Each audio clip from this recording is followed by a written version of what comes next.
Picture this. You're walking through Harvard Square. In this scenario, you're a hot guy, like a really hot guy. You're probably staring at your phone. You're lost in the drab that is winter at Harvard, where suddenly you look up and you see her, a gorgeous woman carrying over her shoulder what looks like would happen if a giraffe had a baby with a ukulele. This thing is like 8 feet long, and she's just making her way through the yard like it's no big deal. Now you're staring.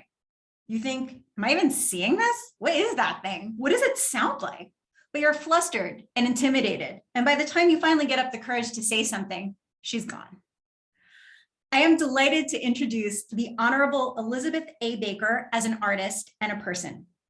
Elizabeth's combination of intense precision, playfulness, virtuosity, and fearlessness in the face of stochasticity make her art far better understood as experience than by words. And so I will provide you just a few brief vignettes to set the scene.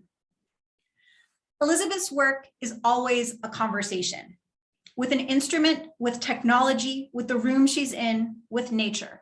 Seeing what happens when she changes the conversation from the standard of one of control to one in which she lets go of control, and in fact, where she actually sets up the performance so there will be some aspects out of her control.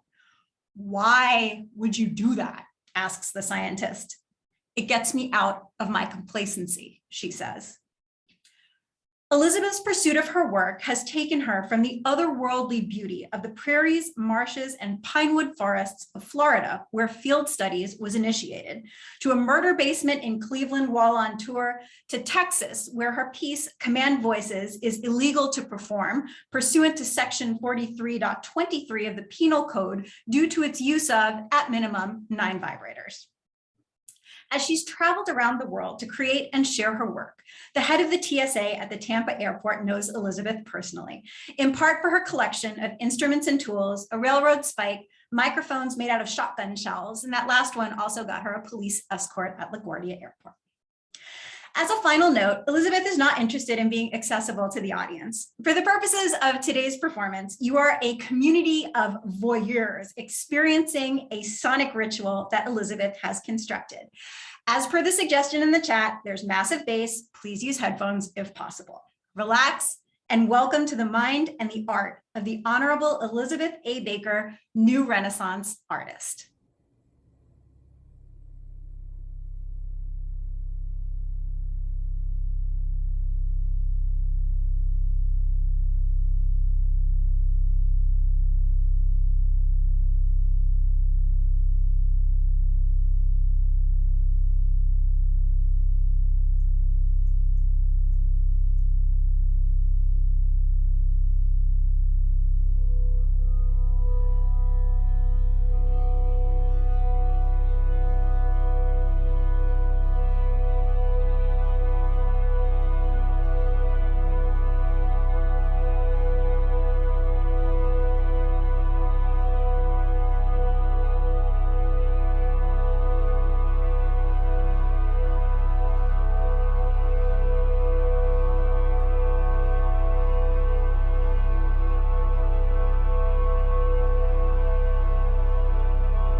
the head of the cottonmouth.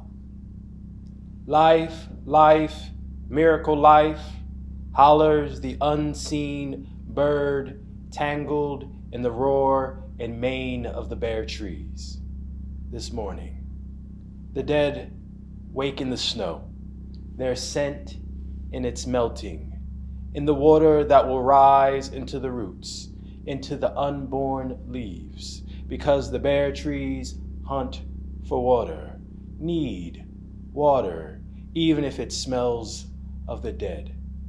Each winter, here, the leafless, loquacious trees, a beginning, not an end, which we have misread, much like the butterfly burning, which was not for us, the burning not to illuminate the blur and burned of war, even if the burning did become the scent of the river, war, the fruit and smoke the unseen bird kneels to eat. When I first started sharing field studies, I began with a rigid set of ideals and rules about where it had to occur and how it needed to be captured. During my time at Radcliffe, I encountered an extended period without access to my own vehicle, making driving outside of the city to places where you cannot hear cars, or see other humans, or significantly lose cell signal impossible. I was cut off from the perception of nature that is the hallmark of my early field studies work. This winter, climate change has made weather unpredictable. From the pace of cold to the unpredictability of wind speeds, whether in the north or the south, it became frequently impossible to record outside for significant lengths of time. A spiral began spinning in my mind about the heart of this project, decentering humans in an effort to rebirth our consciousness into collaborative relationships with the energies around us, the energies in all things tangible and intangible, animate and seemingly inanimate, deconstructing hierarchy and coexisting. I connected with the warm energies within the Woodbury Poetry Room and its living archive, seeking a sonic understanding of the question, what is a human sound removed from the specificity of human language? Suddenly, the field wasn't outside the walls of Harvard or the boundaries of Cambridge or Boston. It was within the digitized space of tapes of poetry readings seemingly covered with archival dust and frozen in time. Field studies, now, had an evolving companion, aggressive pillow talk. Interfacing with other fellows' talks, projects, and thoughts over coffee meetings inspired me to take a deeper look within myself, and I was struck with visceral realizations about this series of sessions and studies. It made me consider my practice and my relationship with audience and performativity.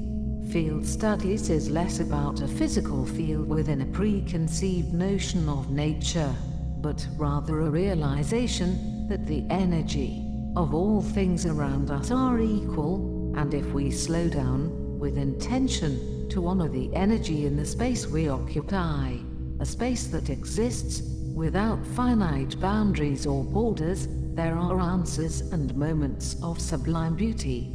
In these slowdown moments, the things we learn allow us to understand human life as part of a dynamic cosmic ecosystem, rather than an amalgam of resources to be exploited for our own desires.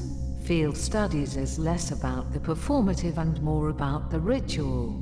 The fact that it exists on video is an invitation into a moment of practice, especially for those who cannot reach those spaces due to accessibility concerns, from a practical sense, and an awareness that's what must be said for others to come to the project, but really it's verism, and in retrospect that is the relationship that any person experiencing my art has in my practice. I am not performing for people.